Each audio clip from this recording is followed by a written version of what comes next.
안녕하세요. 오늘은 김훈 작가님의 산문 연필로 쓰기 중 제3화 100원을 낭독해 드리도록 하겠습니다.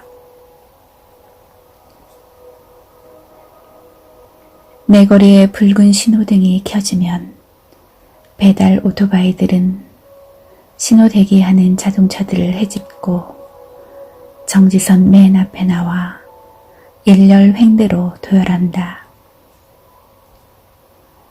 신호를 기다리는 1분 미만 동안 오토바이 라이더들은 서로 짧은 대화를 나눈다.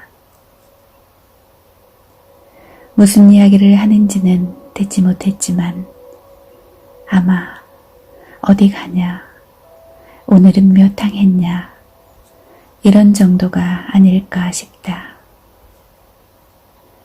신호가 바뀌면 오토바이들은 사방으로 흩어져서 총알처럼 달려가고 다음 신호의 오토바이들은 다시 정지선 맨 앞에 대기한다. 오토바이들은 밥을 배달해주고 밥을 벌어먹는다. 오토바이들은 대도시의 밀림에서 생존의 사투를 벌이며 먹이사슬의 밑바닥을 질주한다. 이 풍경이 도시의 일상이 된 지 오래여서 생활은 본래 이러하고 앞으로도 이러할 것이라는 느낌 외에는 아무런 충격도 주지 못한다. 배달 산업의 시장 규모는 해마다 커져서 이제는 3조 원을 넘었다고 한다. 한국인은 배달의 민족이다. 햄버거, 떡볶이, 피자, 중국 음식뿐 아니라 커피 한 잔, 생수 한 통, 담배 한 갑까지도 배달망으로 얽혀 있다. 오토바이 라이더들에게 들어보니까 가장 고난도의 기술이 필요한 배달은 중국 음식이라고 한다. 우동, 울면, 짬뽕, 여러 가지 탕 종류들은 뜨거운 김이 나오기 때문에 비닐랩 아래 증기가 차서 국물을 새기가 십상이다. 또 국물이 식거나 면이 불어서 주문자가 주인에게 항의하면 라이더들에게 벌점이 떨어진다. 그래서 드립다 달려야 하는데 달리면서도 균형을 잡아서 국물이 쏟아지지 않게 해야 한다. 피자나 통닭, 김밥, 샌드위치 같은 음식을 배달하는 라이더들은 중국 음식 배달에 기웃거릴 수가 없다고 한다. 피자나 햄버거 배달도 쉽지는 않다. 라이더 한 명이 햄버거를 잔뜩 싣고 여러 아파트, 연립주택을 한 코스로 뜰 때 늦게 가져가는 햄버거는 식어서 고기 조각이 뻣뻣해지고 콜라에 탄산이 빠져서 톡 쏘는 맛이 없고 밍밍해지면 주문자가 식당 주인에게 항의하고 음식을 돌려보내기도 한다. 배달이 늦으면 이미 오토바이가 출발했는데 주문자가 식당에 전화를 걸어서 주문을 취소하는 경우도 있다. 음식 배달은 그 지역의 주거 환경, 자연 환경, 사회 경제적 조건들, 날씨와 밀접한 관계가 있다. 대도시 외곽의 고지대, 원룸이나 오피스텔이 밀집한 동네, 독신자 1인 가구가 많은 지역에서 성업 중이다. 축구 경기가 있거나 눈비가 오거나 춥거나 더워도 배달 주문은 크게 늘어난다. 눈이 오고 비가 오고 덥거나 추운 날에 빗달길을 오르내리기 싫으면 배달 음식을 주문하는데 라이더들은 그 눈 쌓인 비탈길을 달려 올라가서 밥을 가져다 준다. 밥을 가져다 줄 뿐 아니라 눈이 쌓여 미끄러운 비탈길, 비지땀을 흘려야 하는 꼬부랑 오르막길을 대신 오르내려주고 눈비를 대신 맞아준다. 이래서 밥이 무섭다는 것이다. 배달의 나라 한국의 이 정밀하고 신속한 배달 시스템에 외국인들은 다들 놀란다. 남해안에서 갓 잡은 생선이 하루 만에 서울의 가정에까지 배달되고 히말라야 베이스 캠프에서도 한국의 생선회를 배달시켜 먹을 수 있다고 한다. 라이더들의 얘기를 들어보면 백인들은 봉사료를 주는 습관에 길들여져 있어서 햄버거나 피자를 가져다 주면 잔돈을 돌려주는 경우가 많은데 한국인들은 눈 오는 날 아파트 고층까지 피자 한 개를 가져다 주어도 봉사료를 주는 사람은 거의 없다고 한다. 룸사롱에서 팁을 듬뿍 주는 사내들은 짜장면 배달 라이더들에게는 봉사료를 주고 있는가? 아마도 아닐 것이다. 왜냐하면 보이지가 않기 때문이다. 아파트 주민들은 배달 음식을 시켜 먹으면서도 라이더들과 엘리베이터나 복도에서 마주치는 것을 좋아하지 않는다. 이런 경향은 고급 아파트일수록 심하다고 라이더들은 말했다. 음식 냄새가 나서 불쾌할 뿐 아니라 아파트의 품격이 훼손되고 헬멧에 장어를 신은 라이더들의 차림새가 혐오스럽다는 것이다. 고급 아파트 경비실에서는 라이더들의 헬멧을 벗게 하고 인적사항, 출입시간을 기록하고서야 통과시키기도 하고 또 주민과 라이더들 마주치지 않게 하려고 라이더들에게 화물 엘리베이터를 이용하게 한다. 혼자 사는 여성들은 음식을 시켜놓고 나서 배달원이 무서워서 현관문을 빼꼼히 열고 음식을 받은 뒤 손만 내밀어서 카드를 건네주고 건네받는다고 하는데 팬티만 입고 음식을 받는 남자들도 있다.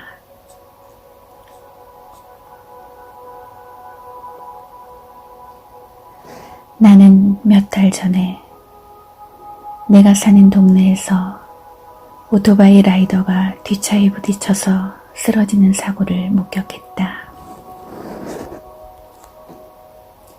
오토바이가 정지선 맨 앞에서 신호대기하고 있었는데 뒷차가 빗길에 미끄러지며 오토바이 꽁무니를 박았다. 오토바이는 옆으로 쓰러졌다. 라이더는 오토바이용 헬멧이 아니라 자전거용 헬멧을 쓰고 있었다. 오토바이가 쓰러질 때 헬멧이 벗겨졌고 라이더는 머리를 땅에 부딪혀서 피를 흘렸다. 배달통이 깨져서 짬뽕 국수와 탕수육 조각들, 단무지, 양파, 나무젓가락이 길바닥으로 쏟아져 나왔다. 짬뽕 국물이 빗물에 섞여서 흘러갔다. 경찰이 쓰러진 라이더를 인도로 끌어올렸다. 오토바이가 정차 중이었고 뒷차도 속도가 낮았으므로 라이더는 크게 다치지는 않았다. 라이더는 구급차를 기다리며 가로수 밑에 주저앉아서 길바닥에 흩어진 짬뽕 국수와 단무지 조각들을 바라보고 있었다. 나는 짬뽕 국수를 바라보는 그의 얼굴을 바라보았다.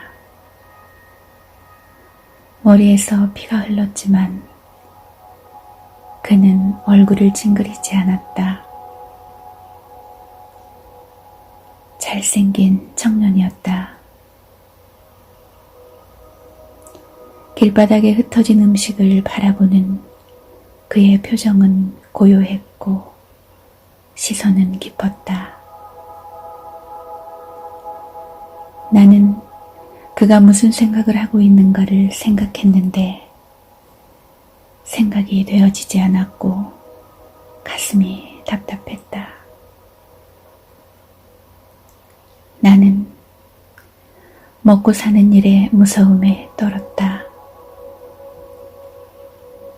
나는 삶 앞에서 까불지 말고 경건해져야 한다고 결심했다. 가장 적은 것들만 소비하고 살아야겠다고 다짐했다. 작심삼일이라 해도 그 순간에 나는 그렇게 결심했다. 나는 길바닥에 쏟아진 짬뽕 국물과 그것을 바라보는 라이더의 시선이 두려웠다.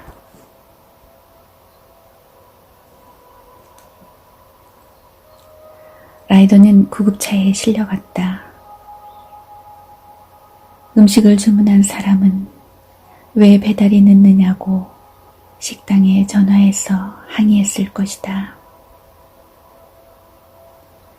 길바닥에 흩어진 나무젓가락의 포장지에 찍힌 오코를 보니까 그 식당은 내가 가끔 가는 가게였다. 내가 며칠 후에 점심을 먹으러 가서 그 라이더는 그 후 어떻게 조치되었는지 물었더니 식당 주인은 그 사람은 우리 직고용이 아니고 대행업체 소속이기 때문에 나는 모른다라고 말했다. 나는 점심으로 짬뽕을 먹었다. 짬뽕 국물이 목구멍을 쥐어뜯었다.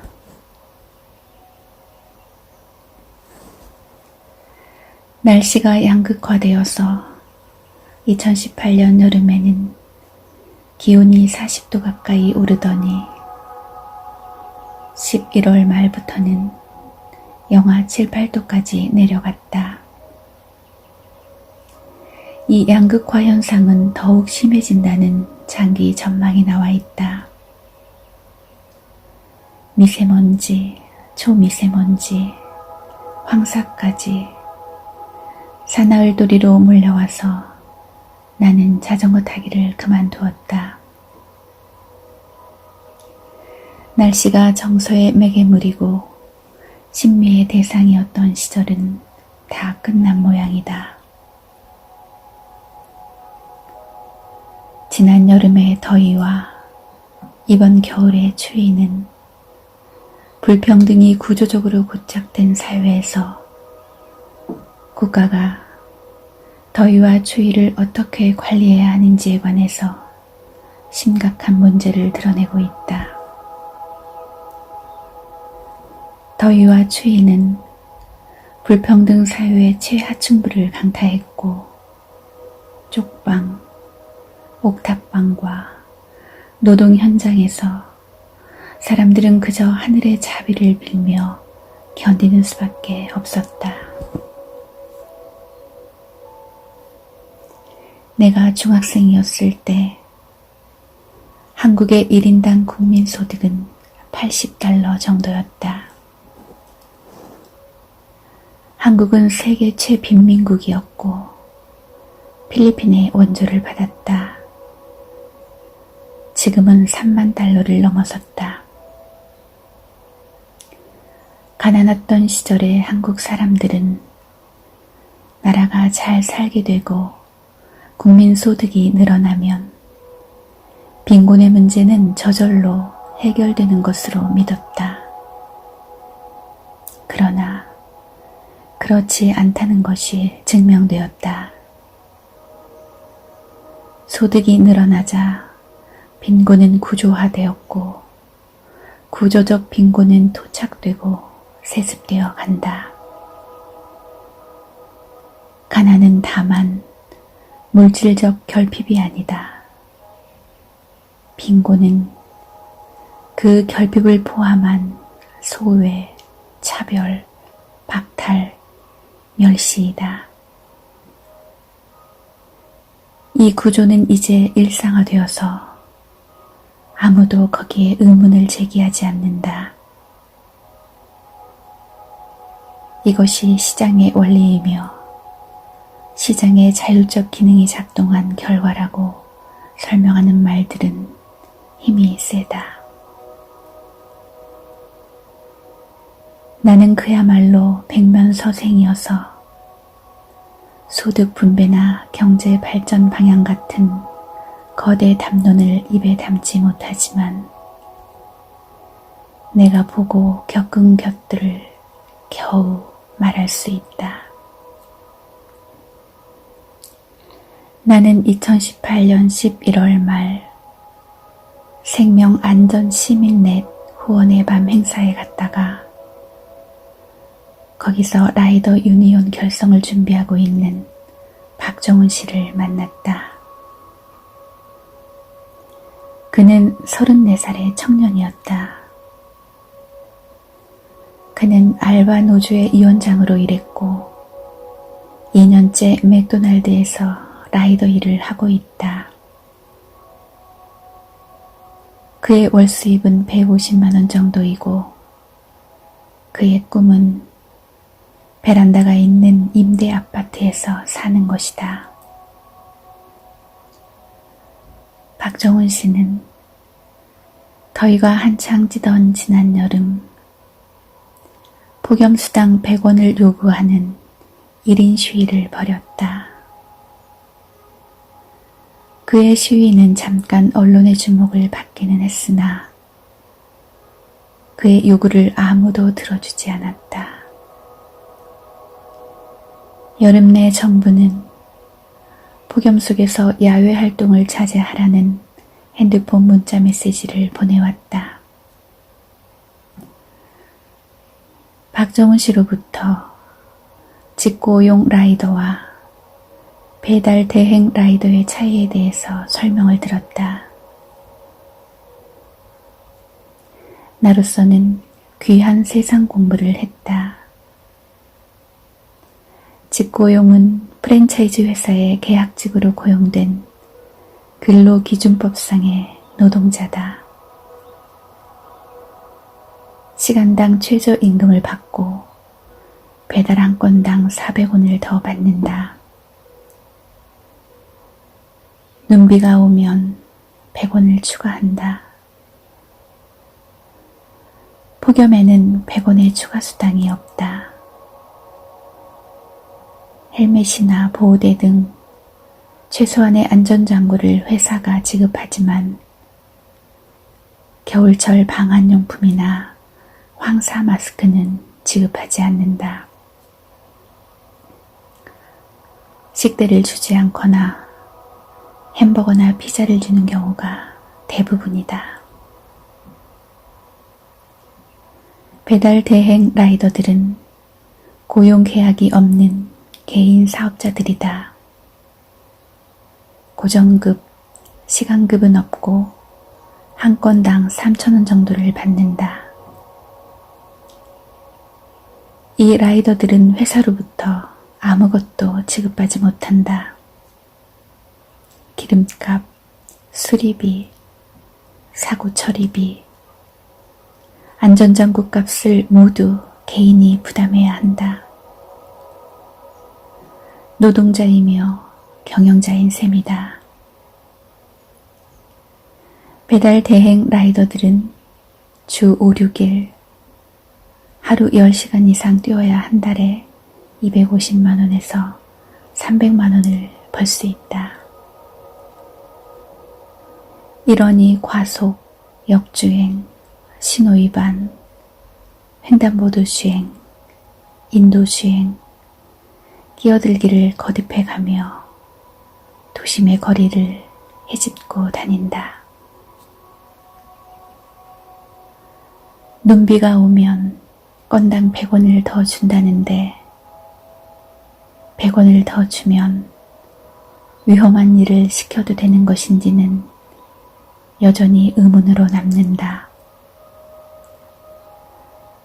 수많은 소비자와 배달 노동자들과 프랜차이즈 업계를 로그인시켜 놓고 핸드폰의 작동으로 수요와 공급을 연결시키는 노동 형태가 빠르게 번져나가고 있다.